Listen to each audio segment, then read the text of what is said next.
making some noise over the radio. I don't know. What do you call it? Well, I'm just going to let you listen. Listen to this. Meow. Meow. You guys, you need to be professional pilots. Meow, meow, meow, meow.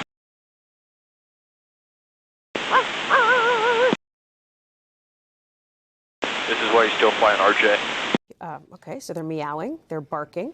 Air traffic control having to remind them to be professional. When we asked the FAA about this, they said they investigate all situations where pilots may have violated any regulation. Let's bring in Tom Costello. First of all, lot of thoughts here. I'm not going to give my takes, but let's just say, number one, RJ means what? Regional jets? Regional jet. That was like a dig then, right? The air traffic controller is basically saying your antics are why you're not hitting the big leagues. That's right.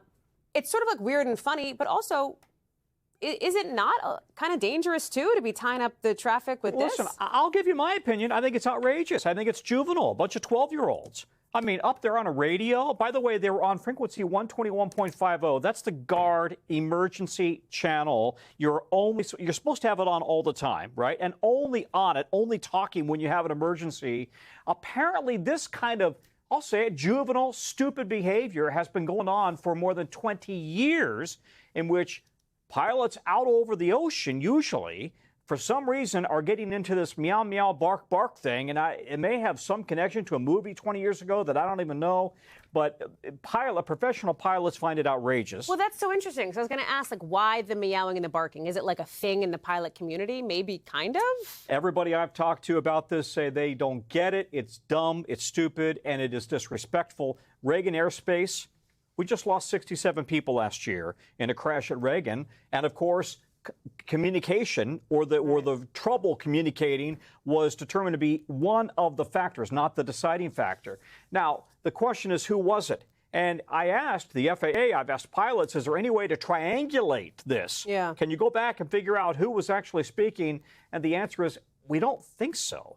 By the way, there's a rule. Here's the Delta. Delta is saying that we continue to investigate. We cannot authenticate any details of the exchange, including whether a Delta or Delta Connection regional flight may have been involved, but we expect pilots will always conduct themselves professionally.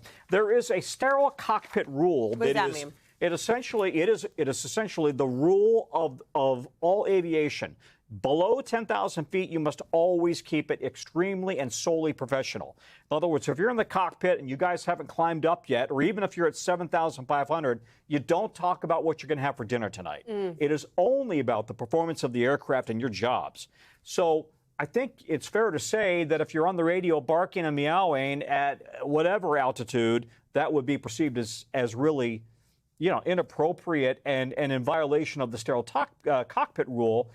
But one of the FAA guys I talked to today said, if we find out who did it, what rule can we really cite? If they're above 10,000 feet and they're messing around on the radio, it may really end up being, if they can determine who it was, the airlines who take action against their pilots. We thank you for watching. And remember, stay updated on breaking news and top stories on the NBC News app or watch live on our YouTube channel.